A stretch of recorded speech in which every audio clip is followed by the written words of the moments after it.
Good evening, everyone. Thanks for coming. My name's Ashley Foster, and I'm based out in the Western Isles.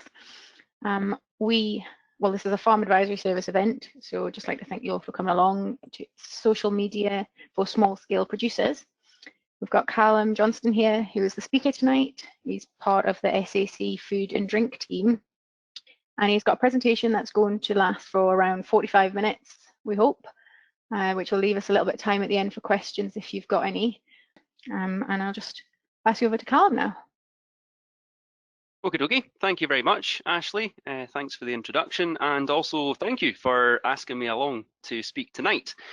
Yes, as Ashley says, my name is Callum Johnston. I work in the food and drink team at SAC Consulting.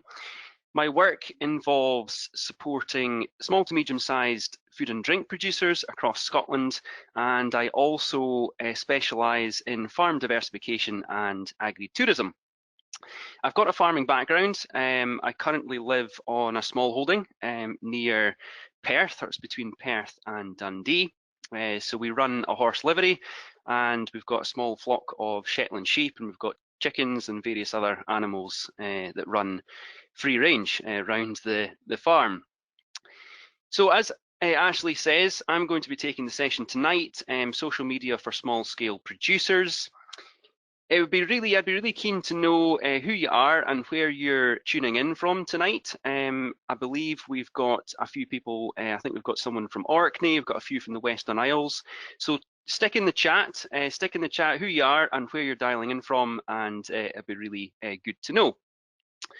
So tonight I am going to cover some of the basics in social media.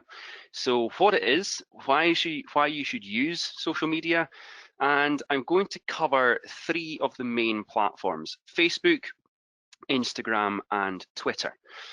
And as Ashley says, this session will last approximately 45 minutes to an hour, and in that time I aim to give you some top tips and pointers in how to get started with social media, how to promote your products, your business and brand, increase engagement, and how to start building your online community.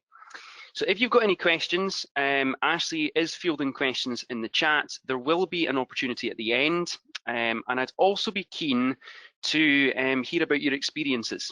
So share your experiences using social media. If you've made a start, if you're competent on it, I'd be interested to know what you like about it, what you don't like, and which platforms you are using. So let's get started. Why you should use social media? Well, social media nowadays is an essential marketing tool.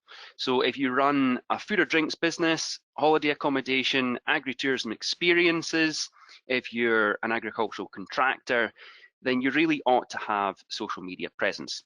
Social media gives you the opportunity to tell your unique story, give your followers regular updates and information about your products, seasonal offers that you've got on. It also helps to strengthen relationships and build an online community. Social media is very quick. It's a great way to communicate with customers. Social media is a good way to reach out and find new customers, along with engaging and interacting with existing customers. Social media is very cost efficient. It's a very cost efficient method of marketing because most of it is absolutely free. It can be used by multiple people within a business setting. So larger businesses that have multiple departments may be in charge of their own social media accounts to inform their followers and customers of what they're up to. Now, I'll use an example of ourselves as an SAC Consulting. Each of our regional offices has their own Facebook page, which they use to provide information. So it's information about upcoming events, webinars, and they provide clients and followers with notifications like deadlines. So it could be, here's an IAX deadline that's coming up, and also what the office is getting up to. So a few of you out there may have seen that some of our offices have been taking part in a charity event, which was the Tour de Office or Great Glen Challenge. A few of our consultants have also been taking part in Movember, so Growing Moustaches for Charity. You know, it's a really nice way to provide a bit of personality to what is quite a corporate organisation. Now, we, as the Food and Drink team, we have our own Twitter and Instagram accounts, which we use to engage with customers and collaborators in the food and drink and agritourism sector. And again, we use it for promoting events, workshops, and useful information. So it could be like, you know, grant funding, or it could be, you know, anything that's coming up in future. And we also like to provide a personal touch behind the corporate brand. So showcasing the team, what everyone's getting up to, and also what we like to do during our free time. This all helps to build a community on social media. SAC Consulting and SRUC also have sort of centrally managed and controlled accounts. So they sometimes feature the offices and teams, but these accounts tend to be more top level, so they hit the key messages about the organisation, so some big events and news stories. Generally, social media is managed, if it's small producers like we've got on the line tonight, generally social media is managed by 1 or 2 people maximum. It's important to think about who in your business has access to social media accounts. It's best, I often think it's best to limit the number of social media administrators, so you're not having loads of people with access to your accounts. This is to ensure that the style of the content and what you're posting, and also your communication, is consistent. And it also positively represents your products, your business, and your brand. It also means that you don't lose control of any inquiries or any customer feedback. The nominated social media administrators for your business, so it might be yourself, you know, that might be fine, but you might have a son or daughter, or you might have employees. Limiting the number, it makes it so that they know that it's their responsibility to respond in a timely manner to customers. And customers, you know, they're not waiting for anyone else to do it. Traditionally, social media has, in the past, it's had a perception of attracting a younger demographic, but this has changed. COVID-19 has had a big impact, a positive impact on the use of online. A lot of people are purchasing products online, searching online shops, and they're searching for products and brands. And due to lockdown, more and more people, regardless of age, are using social media platforms. You know, 12 months ago, my parents wouldn't go anywhere near social media. You know, they're not particularly tech savvy, but they find social media an incredibly easy and useful tool to connect and stay in touch with family and friends. They also use it for searching for products and brands now that we're in the run-up to Christmas and they're getting their Christmas shopping.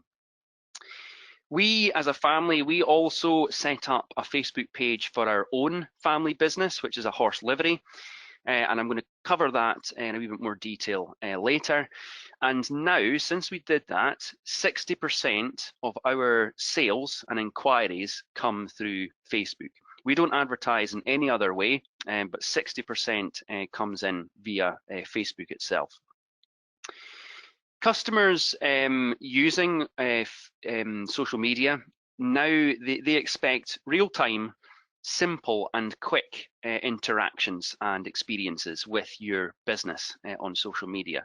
People nowadays are time poor, so they want information in bite-sized chunks that they can easily digest. They can like it, they can share it, or they can comment on it, you know, based on what they're interested, you know, as soon as they can. I'm going to move on and just give you a bit of background to some statistics around social media. So throughout COVID-19, there has been a big increase in the use of digital and online activities. And you can see on the screen that there's been a 54% increase in people watching TV shows and films on streaming devices. There's also been a 43% of people spending more time on social media and 37% listening to music.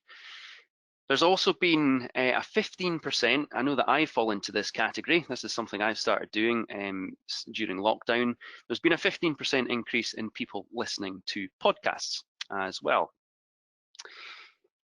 Social media, in terms of a global context, there's now nearly 4 billion, 3.96 billion active social media users, which accounts for 51% of the worldwide population.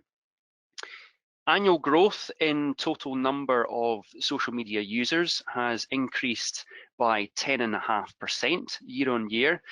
And one of the most important facts on this slide is that 99%, nearly everyone that uses social media accesses it from a mobile device. So that's something to bear in mind if you're using social media or if you are looking to set it up, that nearly everyone that uses it or has it is viewing it from a mobile. So what are the platforms? These are the world's sort of most used social platforms, just to give you a bit of background as well. Facebook is still the most popular social media platform, although the number of people using Facebook is starting to decline. Instagram is the fastest growing social media platform and is set to overtake Facebook in future. YouTube is very popular for watching videos. If you have, say, a problem, you can look it up on YouTube. You can watch a short video and try to solve the issue. Don't try this at home. It's not recommended. But I know that I do it myself. If there's something wrong with the quad bike outside or something wrong with the car, you can watch a 2 or 3 minute YouTube clip and try and solve the problem yourself. But as I say, it's not recommended, and I wouldn't do it. WhatsApp is very popular. It's very good for communicating, really useful for both private messaging and for group chats. It's got good functionality, so sharing pictures and videos with friends, social groups, work groups and colleagues.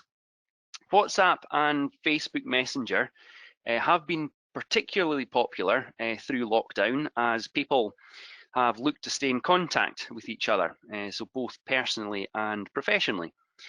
And there's also been an increase in video calling, through WhatsApp and FaceTime. Snapchat and Twitter are down at the bottom there. They're the least popular social platforms in a global context. Snapchat is generally targeted at a younger audience. Some of your children may be using Snapchat. I'm not going to cover Snapchat tonight because it's not really relevant for what we're talking about. And Twitter, which I will cover, is more business focused. So nowadays, having social media business presence, not just personal profiles, is hugely important.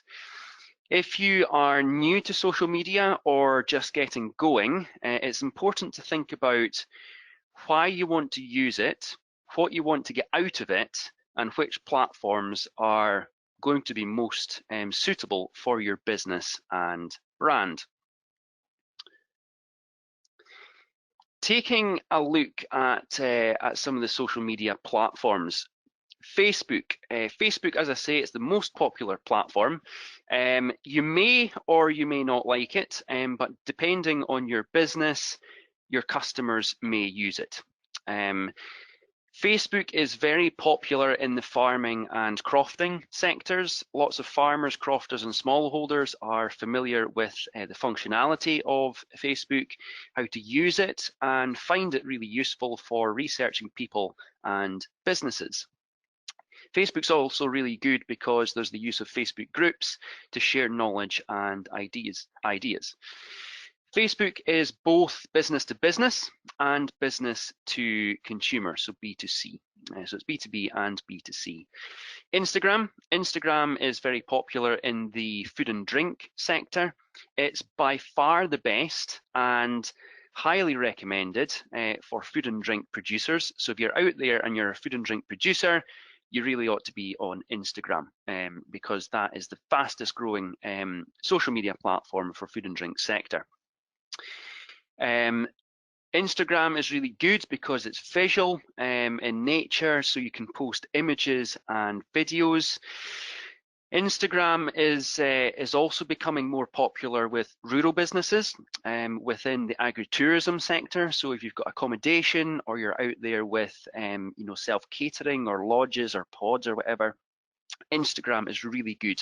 It's really engaging, and that whole concept around one picture tells 1,000 words. That is really Instagram in a nutshell. Instagram is mainly B2C, so business to consumer rather than business to business. Twitter. Twitter is popular. It's very popular in the business environment. Twitter is very much business to business, so connections with industry organizations, public sector, academic and research organizations. Here's an upcoming webinar or event, thought leadership style posts. I often refer to Twitter as online corporate networking. That's what I see Twitter as. It's very useful. I mean, I use it myself, both personally and professionally. It's very useful to keep in touch with industry developments, so funding, news and information, but it's not really used by small businesses looking to promote their products or services. LinkedIn. I'm not going to cover LinkedIn tonight. It's a professional platform. It's business to business. It's mainly professional profiles, so people looking for jobs, online kind of professional networking and that type of thing. If you want to have a professional profile, or you're looking for a job, or you're looking for networking opportunities, then it's definitely worth having LinkedIn. But I don't really think it's that useful for a farm, croft, or small scale producers. But that I'm not detracting from the fact that it is well used and it is very useful for you.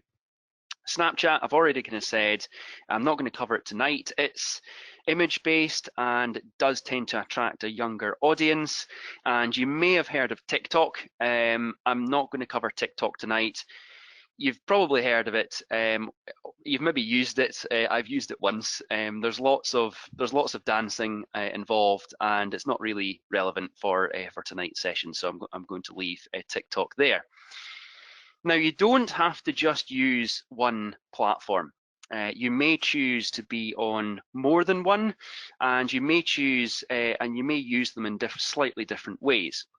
So think of your audience as stakeholders.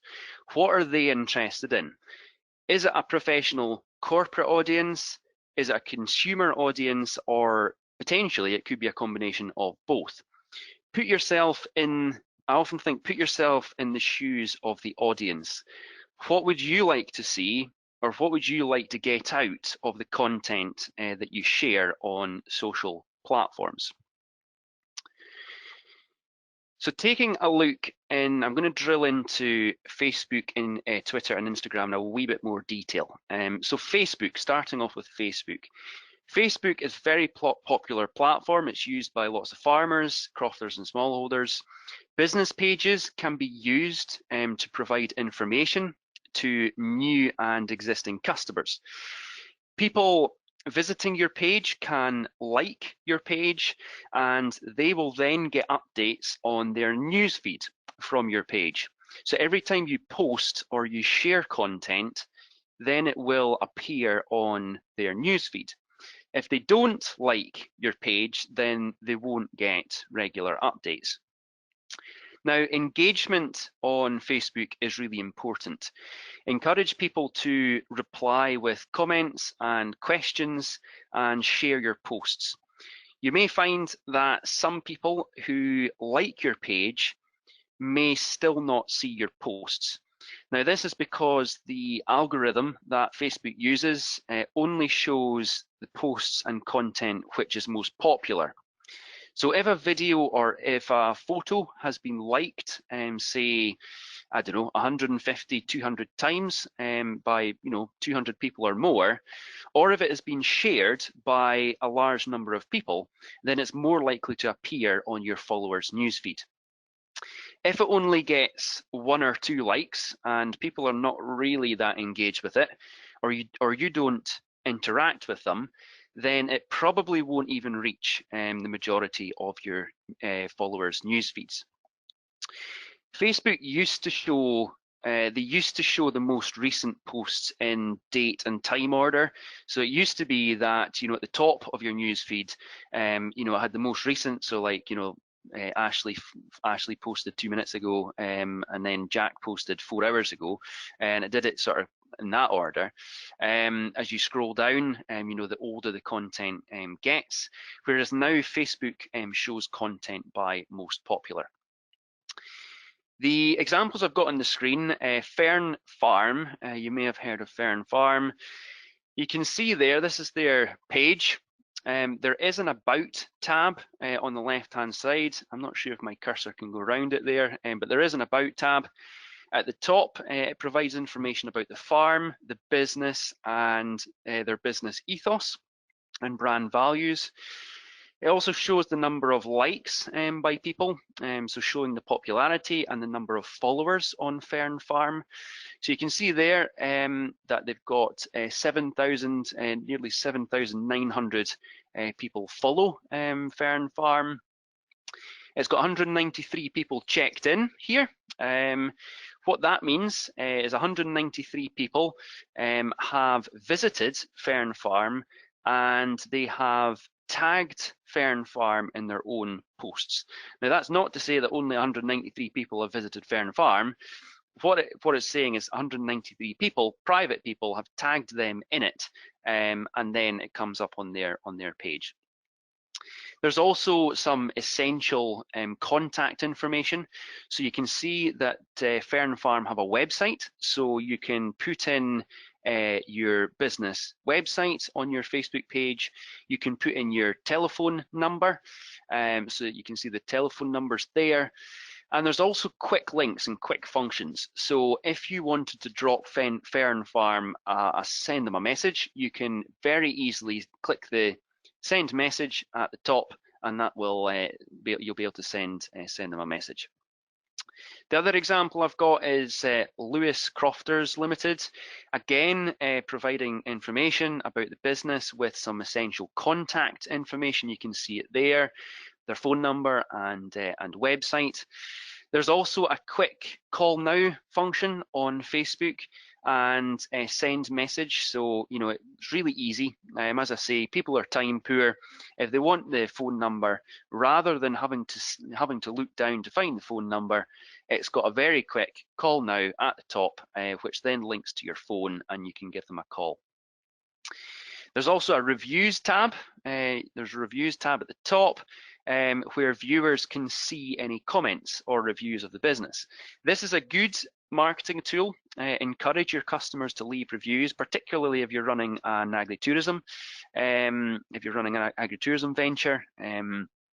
Because at the end of the day, if you get good customer reviews, then your customers, are effectively doing your marketing for you. They will be selling your product or services to others. That said, it is important to continually monitor reviews. So linking back to what I said earlier about limiting the number of administrators on social media, if you say should you get a negative review, or if you've got an unhappy customer, then you can follow up with them really quickly offer them a refund or discount or whatever, but do it in a very timely manner and try and nip it in the bud. Facebook advertising. So those of you who are currently on Facebook, occasionally you may see promotional content and wonder, oh, why is this popping up on my newsfeed? Like, how annoying is this? Some people, some businesses pay Facebook to promote their businesses, their pages and content. It is targeted, so Facebook will target you with specific content relating to your interests or previous searches.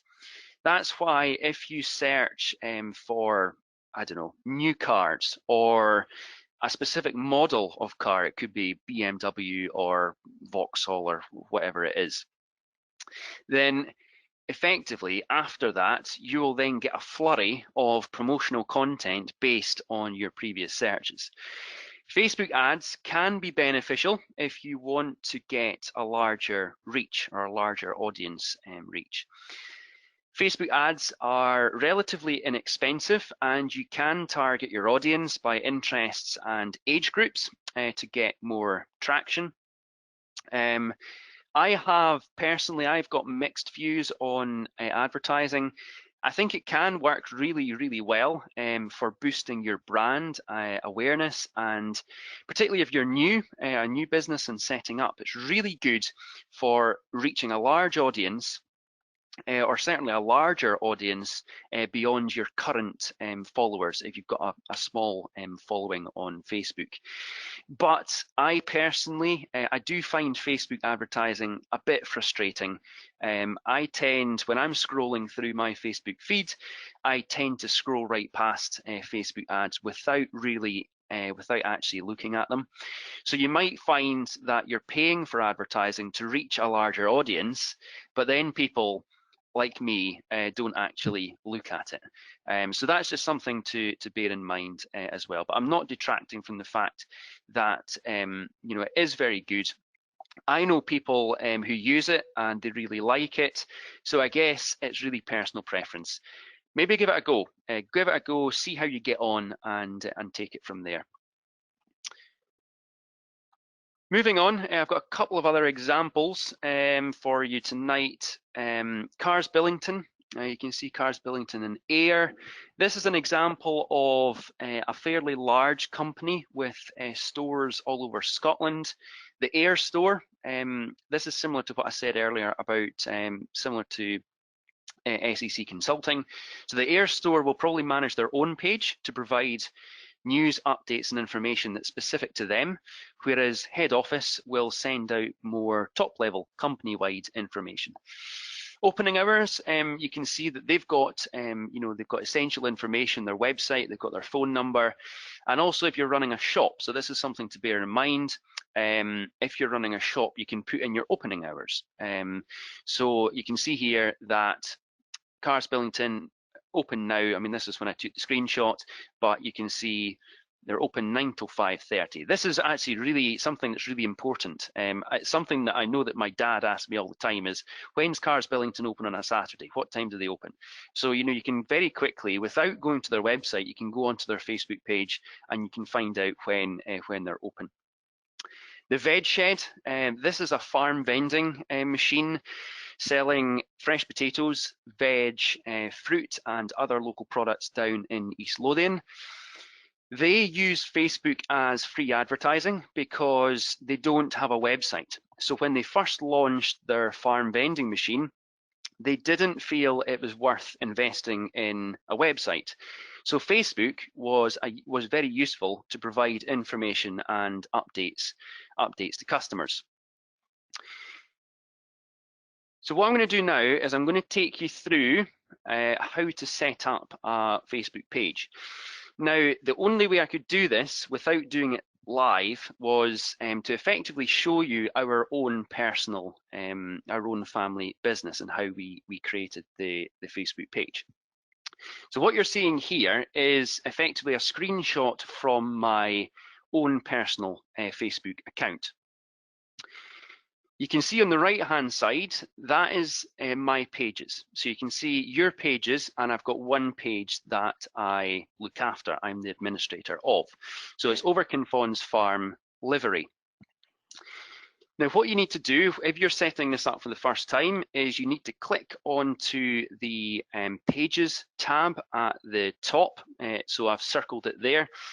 You can see that I've got one notification, that's what's come up there. But if you're new to it, obviously you won't have a notification. So you click in to your Pages tab, and this is what will come up. Comes up with the pages that I manage. So as I say, I've got one page that I currently manage.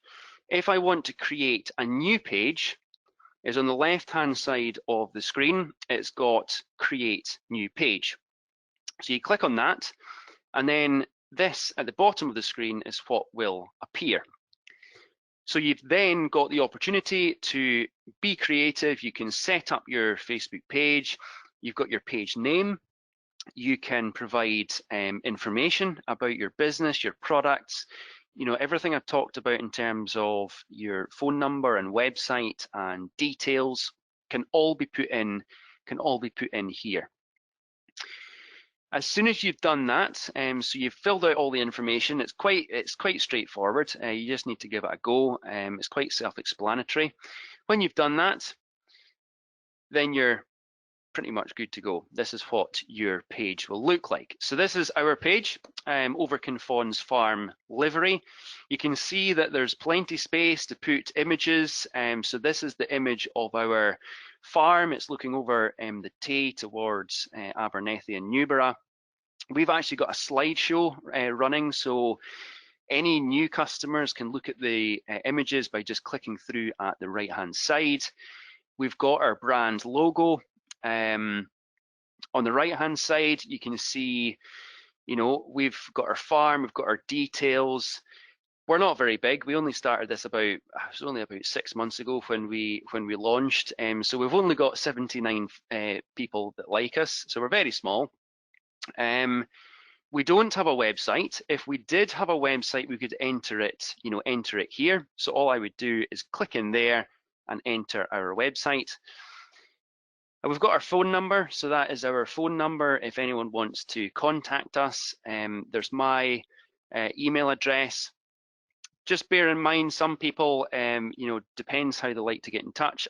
We've got customers that only work on email. They don't do anything else, so they're happy to communicate by email. There's other people that will only communicate by phone. So just allowing them the opportunity to use different communication methods. So that's how to set up a page, and you can effectively continue to manage it from a desktop or a phone device. Facebook groups. Facebook groups are really good for forming or joining a community. You would usually join a group if it's something of interest to you, where you will, or it could be where you may go to research products, businesses, or people, and also keep up to date with things going on in your local area. Groups can be category or product specific. So for example, it could be machinery rings, arts and crafts groups, it could be food groups, music groups, you know, sports, hockey, rugby, shinty, whatever it is you're into. When you join a group, you join a community of people with a similar interest, and you can view or share content in that group. This is good because it's only group members that can see information. So it's a private group. So rather than posting something on your news feed, on your business's news feed or your personal news feed that everyone can see, is if you're part of a group, it's only the people within that group that can see the posts. So for example, I mean, maybe not at the moment, but if you were part of a hockey group, you know, you could post in there saying, we're going to meet on Thursday night at 7 p.m, okay? And it's only people within that group that can see it. So as I say, many groups are closed, so they're private. If you want to join a group, you have to request to join that particular group, and the group administrator will either give you permission or not to join the group. In most cases, if they know you or if you've got a similar interest, then they will let you in. So I've tried to, I mean, I know we've got different people on the line tonight, but I've tried to give you some examples of what I think would be a good start if you're a farmer, crofter, or a rural business. Farm Machinery for Sale Scotland is probably one of the biggest Facebook groups in the sort of agricultural sector. There's nearly 12,000 members, so it's very, very popular. And this is where people can post up or view, as it says on the tin, farm machinery that is for sale around Scotland. So you can see here. So I'm already a member of this group. Now I can see what people are posting. So here we've got a Husqvarna chainsaw that is £120 from Thornhill in Scotland. You can get some information about the chainsaw, and it also gives you the option to ask any comments. So if you wanted to find out more about it, you can ask a comment, or you can also message them. So you could send them a direct message if you wanted to find out more. Another interesting one is Farm, Croft and Smallholding Scotland. I thought that some of you might be interested in this if you aren't already on it. So you can see here, you know, we've got Kyle, Edgar. An interesting. This is also quite good for use of Facebook groups. It's not all about people selling. So if you wanted something, so you can see here, Kyle has posted up wanted mini digger. So he's in search of a 1.5 to 2 ton mini digger, any make considered, as close to Aberdeenshire as possible, but willing to travel. So say if you were in the Aberdeenshire area and you've got a 1.5 to 2 ton digger kicking out the back, and you're not really using it, you could, based on this, you could drop him a message and say, hey, I've got this mini digger, you know, and here it is. This is my price, and you can take it from there. So moving on, that's the second one. The third one, I was oh, no, it's not the third one. I was just going to show you this here. So Emma Reid, you can see here, 2020 hay. It was baled in July. It's very good quality. You can see there an image. You can see it's, you know, it's risen off the ground. It's on pallets. So if you know you're on a farm or you're on a croft, and rather than having to trek all the way to the farm to go and see the hay, you can clearly see it and you can get in touch. And it's got the price, £20 a bale. So this is really good. You know, it's part of joining a community and joining a network of people. And the final one, as I say, was livestock sales, Western Isles. I thought this one might be of interest to some of you as well. Okay, moving on. Twitter. Twitter is very much business to business. So this is our food and drink Twitter page here. This is our site. Lots of businesses, companies, and industry representatives are on Twitter. With Twitter, both your followers and people who don't necessarily follow you can see your posts, and you can reach a much larger audience depending on your use of hashtags. Now, I'm going to cover hashtags in a bit more detail in a minute. Twitter allows you up to 280 characters in text. You can post images, videos, and links on Twitter. Now, Twitter is a good way to connect with people. Retweeting is good practice if you want to share something you particularly like. If you want to promote it to raise awareness of a particular theme, an event, useful information to your followers, and broaden the reach of someone else's post. So if someone else posts something, you're particularly interested in it, you want to push it further, you can retweet. Always post, so regardless of whether you're using Facebook, Twitter, or Instagram, always post with a picture. so that you stand out in a crowd. Try to keep text to a minimum. With Twitter, you've only got a 280 characters, so you're pretty limited anyway. But generally speaking, try and keep text to a minimum because, as I said at the start, people are time poor and they don't really want to be looking in a lot of detail at your posts. People digest social media in bite-sized chunks. They usually read the first few words on a post, then they continue to read on if it's of interest, or if it's not of interest, then they'll just skip past it. People usually look at the picture. Okay, so when something comes up on my newsfeed, the first thing that I look at is the picture, because people are engaged by pictures. So they look at the picture first, then they look at who is posted. So if I take the middle example here, when this popped up on my newsfeed, the first thing that I caught was the cow and the iPad. That's what I saw. Then I looked at who had posted. So I saw Lantra. Okay, Lantra's posted. Automatically, I've got a connection. I know who Lantra are. And then I start to look at what they are posting. So if the picture is engaging, or if they are particularly interested in you or your business, then they're more likely to read your content. Now, obviously, if you're new to social media, you need to build this up. But as a rule of thumb, whenever you're posting something, post with images. So just looking at these examples, I've got Ailey on the left-hand side. A few of you may know Ailey. That is a fantastic image. I was drawn to that immediately. Today's journey home, hashtag Outer Hebrides. I mean, that is beautiful. You can see there it's had 614 likes.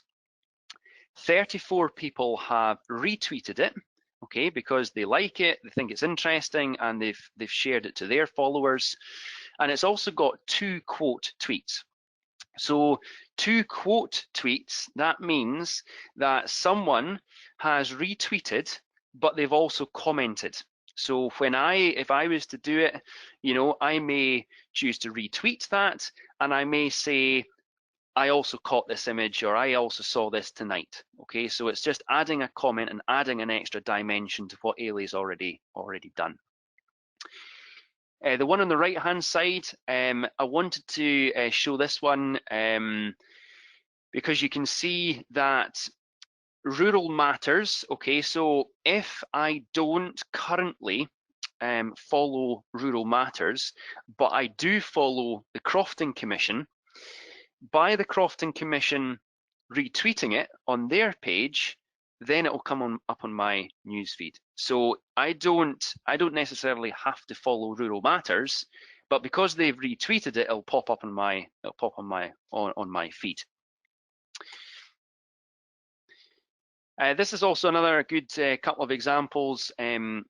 Scotland's Farm Advisory Service. You can see here, we did a podcast recently with Hannah Jackson, aka the Red Shepherdess. I'm sure a few of you have maybe heard of Hannah.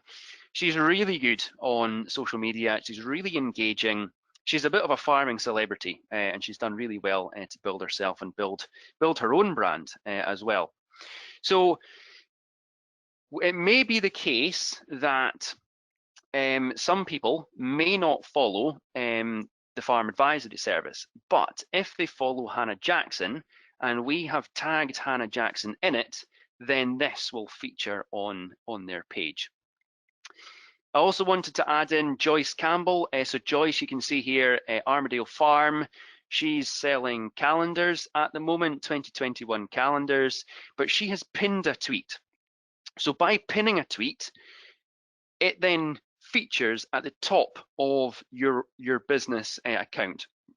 So every time a customer, or every time someone that's following you clicks into Joyce Campbell's Twitter account, the very first thing that they will be presented with is that particular post. So it's really good.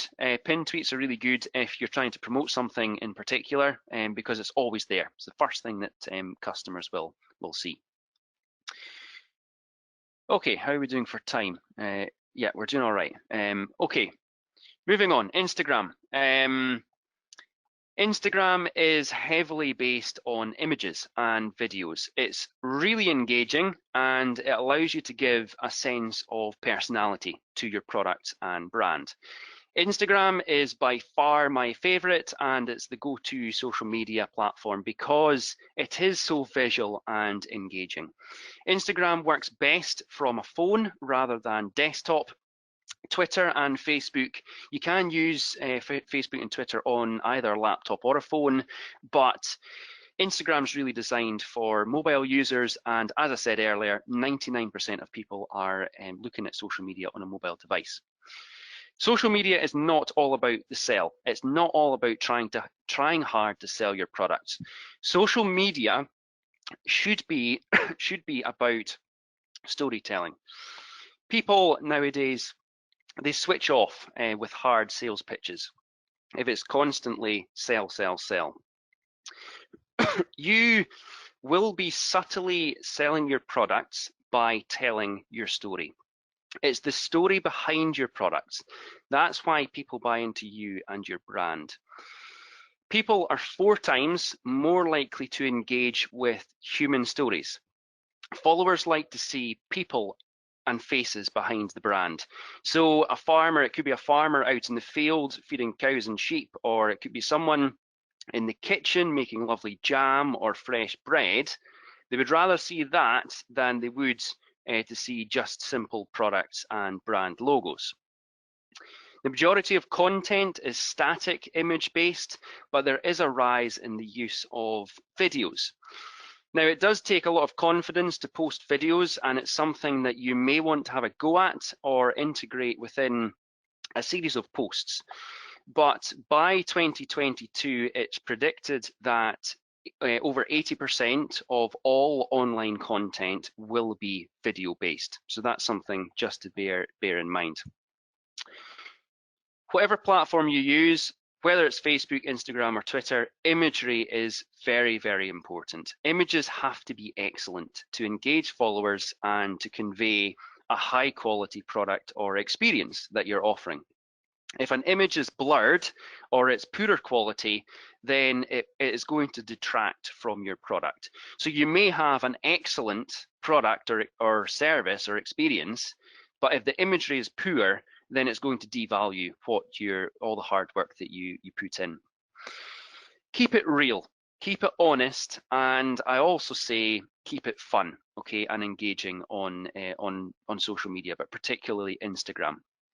You can post links to websites or your own product pages via the biog or the biography. You often, if you're excuse me, if you're using Instagram, you often see posts that state, check this out by following the link in our bio or something to that effect. That's because Instagram doesn't allow you to post links in the main body of your post, so you can refer people to your profile. I was going to talk a wee bit just about the difference between stories and photos, or it's the difference between stories and posts. So stories are photos or videos up to 15 seconds long, which appear at the top of a viewer's newsfeed in a circle. So you can see the ones there in highlighted in red. Stories last for up to 24 hours after you post them, then they will disappear. A post, on the other hand, will feature in your viewers' newsfeed as they scroll down, and it permanently features on your Instagram page in what I term the grid of images or videos. So stories are good for in the moment occasions.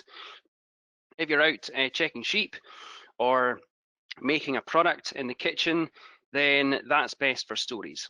If it's something promotional or you want it to feature permanently on your Instagram page, then it should be a post.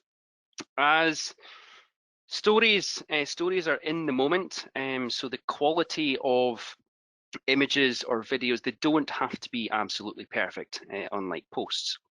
because they're really designed to be current, and they only last for one day.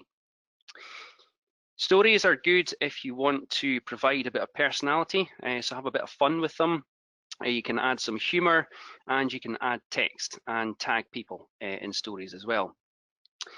Stories are worth doing to keep engagement up, but continue, I would also say, if you're using stories, continue to post images on your feed so that you're building up a bank of images and content. A little word of advice, when you're posting stories, I would try to limit it to a maximum of 4. For those of you who are familiar with stories on Instagram, it can get really frustrating when people post lots of stories, and you have to keep clicking through to get to the end, or you have to swipe to get rid of it. It can get quite frustrating, so limit it to 4. Reels and IGTV, or Instagram TV. Reels is a short video-based feed where people can post up to 15 seconds of content. Reels they've been transposed from TikTok, so they're very short videos, and you can put them to music to make them even more engaging for viewers. If you have, say, longer videos that are more than 15 seconds long, if you want to tell a story, it could be, I don't know, it could be a farm tour, it could be a tour of the croft, it could be a tour of your agritourism accommodation, it could be a cookery demonstration or something like that, then Instagram TV or IGTV allows up to 10 minutes of video content. Now, what happens with IGTV is a very brief clip, a very brief video clip will feature on your followers' newsfeed. And if viewers are interested in what you're posting, they want to find out more, then they can click into it to watch the whole.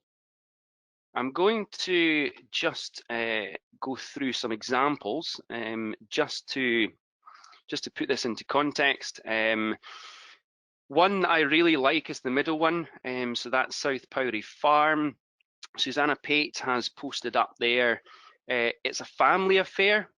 We first started rearing Kelly Braun's turkeys to fill a quiet time on the farm, but it's not a quiet time. So what she's saying here, it's a family, it's a family affair. We're a family business. Here's my husband, here's my son. Everyone's getting involved at Christmas time. And what she's subtly doing is saying, this is a bit about us. We're providing a bit of personality, a face behind the brand, and oh, by the way, come and buy our turkeys for Christmas. The one on the right-hand side, I love this post. I think it's brilliant. This is Lunan Bay Farm. They're posting up on Instagram. After yesterday's jaunt, we're happy to report that all 250 of our goats are present and correct. So it's a bit of fun, it's a bit of humour, and as a viewer, I'm looking at that thinking, I really like that. It's an excellent image, and oh, I'm going to check them out. I'm going to check what they do, and oh, by the way, it's effectively saying come and buy our goat meat because they sell that as part of their business. So it's subtle, as I said earlier, very subtle marketing, okay? And that's how they go about it. Westerton farmers, again, I love this. Anything with children and animals, particularly if you've got puppies, go down really well on social media. They always get the highest likes and shares. So Westerton farmers, they're posting up here. It's going to be a very busy week. We're getting ready for pumpkin weekend. We're really looking forward to it, but there's actually a serious message behind this. We are sold out, and due to COVID-19 and restrictions, it means that we've not got any more capacity. We've sold all our tickets, so please, what they're saying to their followers, please don't come to the farm, please don't turn up unless you've got a ticket, which is quite a serious message. But what they're doing is they're making it fun and they're making it engaging using a really brilliant image. Guardswell grows. You can see the guys there, Kirsten on the left, and our assistant on the right. What they're saying there, it's a very soggy day, but we're still smiling. We're still having fun. We're at Perth Farmers Market until 2 p.m. today.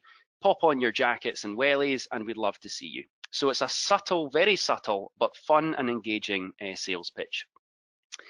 And the final one I've got there is Mosgiel. This is a brilliant example if you want to try and promote your brand values. So you can see Mosgiel, they're posting up how much? This week, so far, we've saved 10,000 single-use plastic milk bottles from the possibility of ending up in landfill.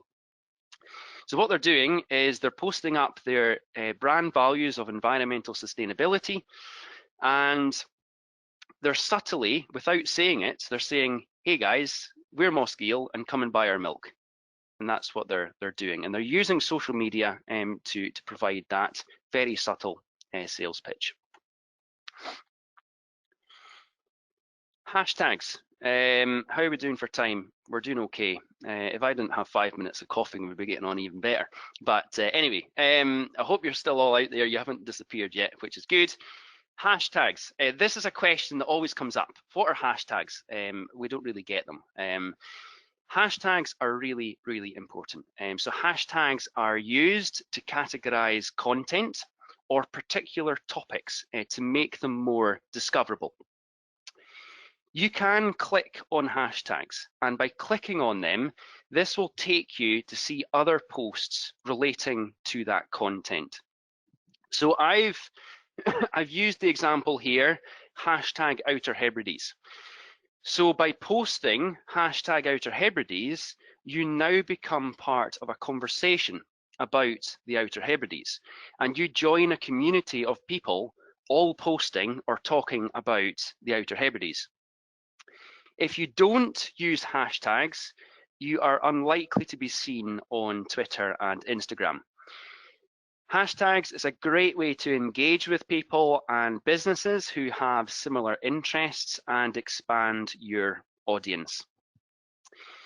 So on this slide here, I follow Ailey. Okay, so Ailey pops up on my newsfeed.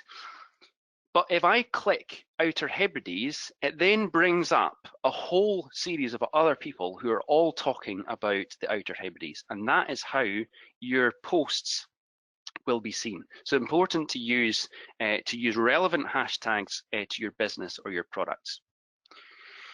I've also got an example here, hashtag Crofting. Okay, hashtag Crofting. You can, if I search, you can actually search for hashtags. So if I search for hashtag Crofting, it will give me all the latest posts and content that relates to that topic or theme. There is hashtag etiquette. So on Facebook, I wouldn't advise using hashtags. Don't use it.